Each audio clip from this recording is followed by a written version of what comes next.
ஒரு முடிவு தெரிஞ்சாகணும். இன்னைக்கு ஒரு முடிவு தெரிஞ்சாகணுங்க. வெளியில தலை காட்ட முடியல, மானம் போகுது. அந்த கிழவன் வந்ததும் என்ன ஏதுன்னு கேட்டு இப்பவே ஃபைனல் பண்ணிருங்க என்று சொன்னாள். பெரியவர் முத்துசாமி கேட்டை திறந்து கொண்டு சுண்டல் வண்டியை உள்ளே தள்ளிக்கொண்டே வீட்டின் சுவர் கடிகாரத்தை பார்க்கிறார். மணி இரவு 8 மணி ஆகியிருந்தது. பெரிய மருமகளின் அர்ச்சனையும் காதில் துல்லியமாக விழுந்தது. வழக்கமான அர்ச்சனைதான். எப்போது தொடங்கியது என்று தெரியவில்லை. ஆனால் உச்சத்தை எட்டி இருந்தது. பெரிய மகனும் முறுக்கேறிய வில்லில் தொடுக்கப்பட்ட அம்பை போல கோபம் கொப்பளிக்க கண்கள் சிவப்பேறி குறி தவறாமல் தாக்க தயாராக இருந்தான். பெரியவர் மனதிற்குள் கலக்கம் ஏற்படாமல் இல்லை. ஆனால் தான் எந்த தவறும் செய்வதாக அவர் உணர்வும் இல்லை. சுண்டல் வண்டியை வீட்டின் இடதுபுற சந்தில் நிறுத்திவிட்டு சுண்டல் அண்டாவை மெதுவாக நகர்த்தி நகர்த்தி கால்களில் அணைத்து கீழே இறக்கி வைத்து கழுவி கவிழ்த்து காய வைத்தார். சின்னது பெரியது அதைவிட பெருசுன்னு 3 அகப்பையும் கொட்டாங்குச்சியில் செய்யப்பட்ட கரண்டி சுத்தமாக கழுவினார். சின்ன மருமகள் தொடர்ந்து பேசியது காதில் கேட்டது. ஆமாக்கா, வீதியில கால் வைக்க முடியல. நீங்களாவது வண்டி எடுத்தா நேரா ஸ்கூலுக்கு போயிடுறீங்க. நான் நடந்து பஸ் ஸ்டாப்புக்கு போக முடியல. வீதி ஜனமெல்லாம் கேட்குற கேள்வி, ஏமா ஏன் உங்க மாமனார் இப்படி வண்டி தள்ள விட்டுட்டீங்க? பாவம், அவர் உழைச்சி உழைச்சி ஓடா தேஞ்ச கட்ட. அவரை பாருங்க, முன்ன உடம்பு கால்வாசி உடம்பு தான் இருக்கு. இப்ப என்ன குறைச்சல் உங்களுக்கு? நம்ம வீதியிலேயே நீங்க தான் இன்னைக்கு வசதி வாய்ப்பா இருக்கிறீங்க. எல்லோருமே அரசாங்க உத்தியோகம். அவர் உழைப்புக்கு ஓய்வு கொடுத்து கவனிச்சுக்க கூடாதாங்கிறாங்க. எனக்கு தூக்கு போட்டுக்கிட்டு தொங்கலாம் போல இருக்கும். பதில் பேச முடியாம தலைய கீழே போட்டுக்கிட்டு வந்துருவேன் என்று சின்ன மருமகளும் புரிந்தாள். இந்தா, இவர்கிட்ட எவ்வளவு தாங்க சொல்றது? இன்னைக்கு ஒரு முடிவு தெரிஞ்சே ஆகணுமுக்கா என்று சொன்னாள். சின்ன மருமகள் வார்த்தையை முடிப்பதற்கும் சுண்டல் தாத்தா ஹாலுக்கு நுழைவதற்கும் சரியாக இருந்தது. இந்த மே மாத வெயிலின் உக்கரத்தில் வழக்கத்தை விட இன்னும் வாடி போயிருந்தார். கூணல் கூடியிருந்தது. எப்போதும் வெள்ளை மாறாத வேட்டி பழுப்பேறி போயிருந்தது. வெள்ளை சட்டை வேர்வை படிந்து மொடமொடவென்று உடம்புல ஒட்டாம வெறச்சு நிற்கிறது. வலுக்கேறிய வெளுத்த தலைமயிரும் பஞ்சு ஒட்டினார் போல அடர்ந்த தாடி மீசையும் 75 வயதுக்கு மேலான முதுமையை காட்டினது. கண்கள் மட்டும் பிரகாசமாக மனதை பிரதிபலித்தன. காக்கி துணியில் தைக்கப்பட்ட காசு பையுடன் சோஃபாவில் வந்து அமர்ந்தார். காதில் எதையும் கேட்காதவரை போல பெரிய மருமகளை பார்த்து, எம்மா கொஞ்சம் குடிக்க தண்ணி கொண்டாமா என்று மட்டும் அவர் சொன்னார். பெரிய மருமகள் அக்னி நட்சத்திரத்தை விடவும் அனல் பறக்க பதாதி கேசம் வரை பார்வையை வீசி, இதுக்கு ஒன்றும் குறைச்சல் இல்லை. வெளியில ஊரே எங்களை பார்த்து சிரிக்கும்படி பண்ண வேண்டியது, உள்ள வந்து அம்மா போட வேண்டியது. அம்மா இரு, உனக்கு இந்தா ஒரு முடிவு கட்டுறோம் இன்னையோட என்றவாறே தண்ணீரை கொண்டு வந்து வீசாத குறையாக மேஜையில் வைத்தாள். சுண்டல் தாத்தா உயிரையே தண்ணி வடிவத்துல பாக்குற மாதிரி ஆவலாக எடுத்து குடித்து முடிப்பதற்குள் பெரிய மகன் பாய தொடங்கினான். நாங்க மான மரியாதையோட வாழக்கூடாதுன்னே முடிவு பண்ணிட்டியா? ஏன்பா, ஏன் மருமக தண்ணி கேட்டதுக்கு அப்படி பேசுது? நீ தண்ணியை குடிக்கிறதுக்குள்ள இப்படி பேசுற? என்னப்பா என்ன என்ன என்னப்பா என்னப்பா நொன்னப்பான்னு உனக்கு ஒண்ணுமே தெரியாதா? எத்தனை வருஷமா சொல்றோம் இந்த சுண்டல் வண்டியை தள்ளாத, பரதேசி மாதிரி தெரு தெருவா சுத்தாதன்னு. ஏன் காதல் ஏறவே இல்லையா? இத்தனை வருஷத்துல எந்த புள்ளைகிட்டையும் நான் அதட்டி கூட பேசினதே இல்லையாப்பா. ஏன் அடிக்க வர்ற மாதிரி இப்படி பேசுறீங்க என்று கேட்டார். பெரிய மருமகள், ஆமா, பேசாம என்ன பண்ணுவாங்க? இன்னைக்கு என்ன பாருன்னு தெரியுமாங்க? 10th ரிசல்ட் வந்துருச்சு. 11th அட்மிஷன் வருமேன்னு ஸ்கூலுக்கு போனா அட்மிஷன் ஹாலை விட சுண்டல் வண்டியில தான் கூட்டம் அதிகமா இருக்கு. 400 மார்க் மேல எடுத்தவங்களுக்கெல்லாம் சுண்டல் இலவசமா. 10th பாஸ் பண்ண எல்லோருக்கும் ஹாஃப் ரேட்டா. இதுல ஸ்டூடெண்ட்ஸ்ல இருந்து பெற்றோர் வரைக்கும் வந்து, மேடம் உங்க மாமனாரு விளையாட்டுதலேயே கலோபரப்படுத்தினாரு, 10th ரிசல்ட் கொண்டாடிக்கிட்டு இருக்கிறாருன்னு பிரசங்க வேற.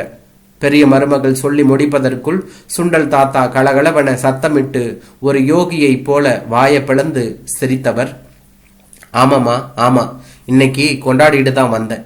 என் பிள்ளைய 10ஆப்பு 12ஆப்பு பாஸ் பண்ணப்போ என்ன சந்தோஷப்பட்டனோ அதே சந்தோஷம் இன்னைக்கு என்று சொன்னார். ஆமா ஆமா, நீங்க சந்தோஷப்படாம என்ன பண்ணுவீங்க? தினமும் மானம் போறது ஹெட்மாஸ்டரா இருக்கிற எனக்கு தானே. என்று மருமகள் சொன்னார்.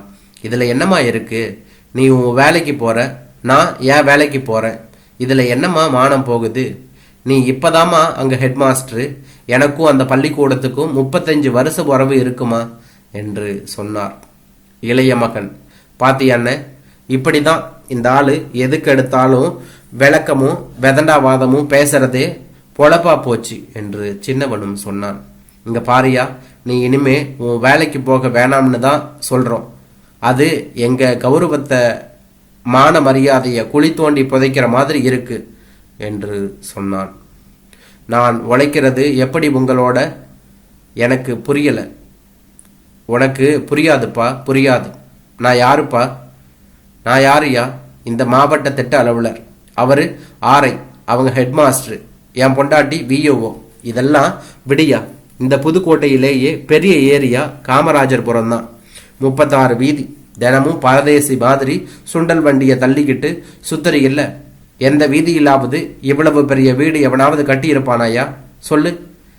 இல்லையப்பா, என் பிள்ளைங்க நீங்க இவ்வளவு ஒசரத்துக்கு வந்ததை நினைச்சு அனுதினமும் மனசு பூரிச்சு போயிருக்கேப்பா. ஆனா நீங்க இந்த ஒசரத்துக்கு வந்ததுக்கு இந்த பரதேசியும் அந்த வண்டியும் தானப்பா அடிப்படை என்று சொன்னார். யோ, அப்ப வீட்டில் அடங்கி இருக்க மாட்டேன் என்று கேட்டார்கள்.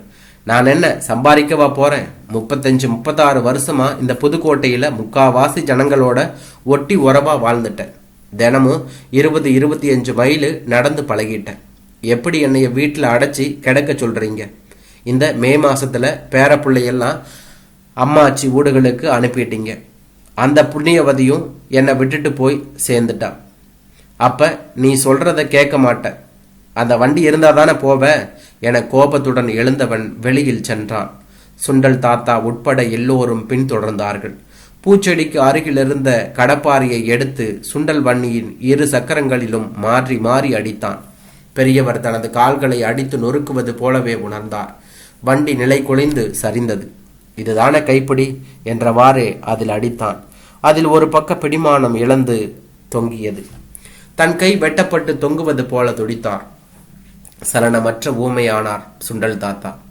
அதே வேகத்தில் கடப்பாரியை எறிந்து உள்ளே வந்தவன் தன் மனைவியிடமும், ஏய், அந்த கிழவனுக்கு சோத்த போடு, யோ தின்னுட்டு பேசாம போய் படு என தனது அறைக்குள் நுழைந்தான்.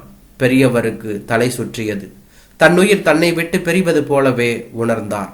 தடுமாறி மெதுவாக தனது அறைக்கு வந்தவர் கட்டிலில் சுருண்டு விழுந்தார் என்றுதான் சொல்ல வேண்டும். சில மணி நேரத்திற்கு பின்பு சுயநினைவு வந்து எழுந்தவருக்கு தனது 40 வருஷத்திற்கு முந்தைய நினைவுகள் மனதில் அலையடித்தது என்று தான் சொல்ல வேண்டும். அப்போது நான் இழுப்பூரில் கல்லுப்பட்டற முதலாளி. 20 பேருக்கு மேல நம்ம கிட்ட வேலை செஞ்சாங்க. தும்பப்பூவா மடிப்பு களையாத வெள்ளை வேட்டி, கஞ்சி போட்ட சட்டை, தேங்காய் பூ துண்டு, அடர்ந்த கருத்து ஒழுங்கு செய்த மீசை, சுருண்டு அடர்ந்த களையாத முடி, கையில் அழகான தோல்பை, தோல் செருப்பு.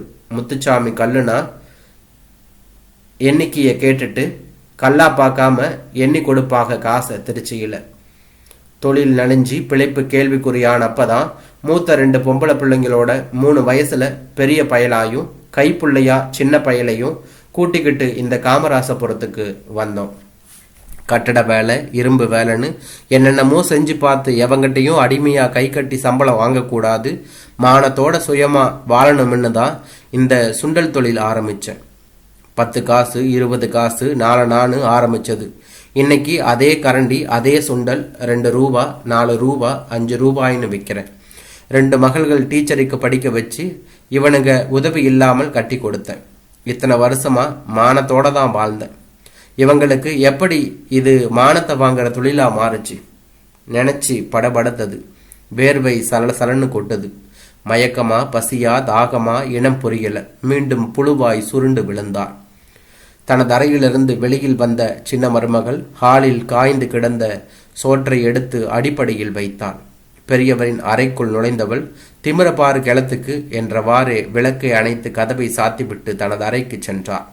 வழக்கமாக காலை 4 மணிக்கு வீட்டில் தொடங்கும் பெரியவரின் நடமாட்டம் மணி 6 ஆகியும் வெளியில் கூட வரவில்லை. 2 மகன்களும் ஒரு சேர, எவ்வளவு ரோசம் 75 வயசுக்கு அப்புறமும் என கதவை திறந்தார்கள். இதுவரை பெரியவர் இப்படி படுத்து கிடந்து பார்த்ததில்லை. கோணிப்பையில் உருட்டி கட்டியது போல கிடந்தார். மகன்கள் மனதிற்குள் ஏதோ திடுக்கிட்டது. இருவரும் காலை தட்டி தட்டி அப்பா அப்பா என்றார்கள். எந்த அசைவும் அரவமும் இல்லை. இருவரின் மனதிற்குள்ளும் அப்பாவை கொன்றுவிட்டோமோ என்ற கேள்வி எழுந்தது. உறுதியானது.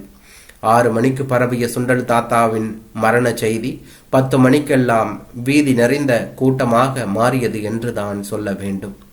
காமராஜபுரத்திலேயே பெரிய வீதி 34ஆம் வீதிதான். ஏறத்தாழ 2 கிலோமீட்டர் நீளம் இருக்கும். அந்த வீதி முழுவதுமே 12 மணிக்கெல்லாம் நிரம்பி வழிந்தது கூட்டம். ரொம்ப ஆச்சரியம். இந்த மே மாத விடுமுறையிலேயும் எப்படி இம்புட்டு மாணவர்கள் ஒன்று சேர்ந்திருக்கிறது தான் அவர்களுக்கு தோன்றியது. 1-2 உறவினர்களுக்கு தொலைபேசியில் தகவல் சொன்னதை தவிர ஒரு மரண அறிவிப்பு கூட சொல்லவில்லை. எப்படி இவ்வளவு கூட்டம் என விக்கித்து போயினர். இப்போதுதான் கௌரவம், மானம், மரியாதை எல்லாம் காற்றில் பறப்பது போல கூனி குறுகினார் மருமகள்களும் மகன்களும். ஆஜானுபாகுவான தோற்றம் கொண்ட ஒரு இளைஞர் சத்தமாக பேசினார். எல்லாரும் கவனியுங்க. என் பேரு சீரில் ஆண்டனி. நான் ஆலங்கு ஸ்டேஷன்ல இன்ஸ்பெக்டரா இருக்கேன். இந்த உடம்பு நம்ம சுண்டல் தாத்தா எனக்கு தந்தது. இவரோட உண்மையான பேரே எனக்கு தெரியாது.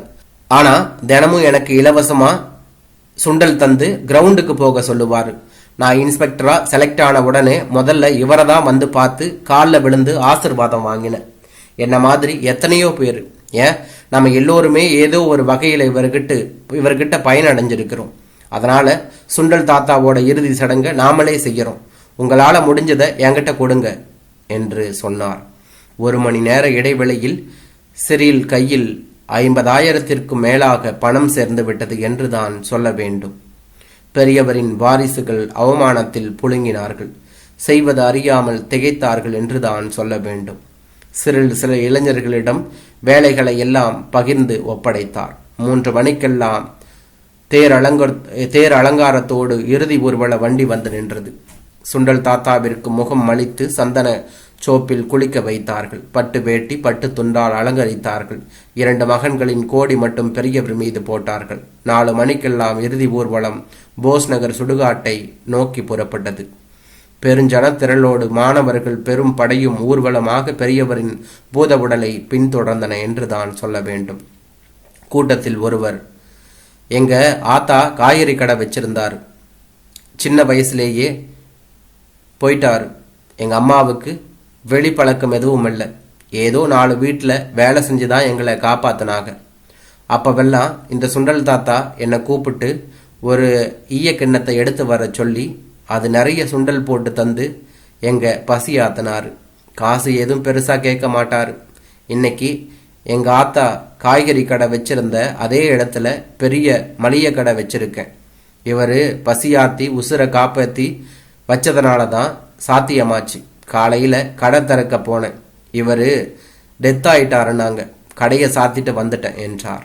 வேறொருவர், எனக்கு அப்பா அம்மா 2 பேருமே கிடையாது. எங்க அம்மா விஷம் தீண்டி செத்து போச்சான்.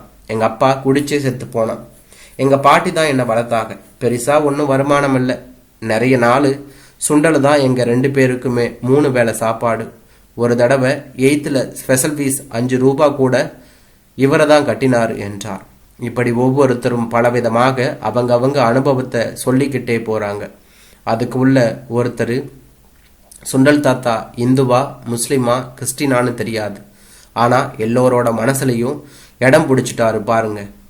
அதற்குள் இடைமறித்த ஒருவர், அட என்னங்க நீங்க எவ்வளவு வறுமையிலையும் செம்மையா மேன்மையா மனுஷனா வாழ்ந்திருக்கிறதுக்கு சாட்சியம்தான் இந்த கூட்டம் என்று சொன்னார்கள்.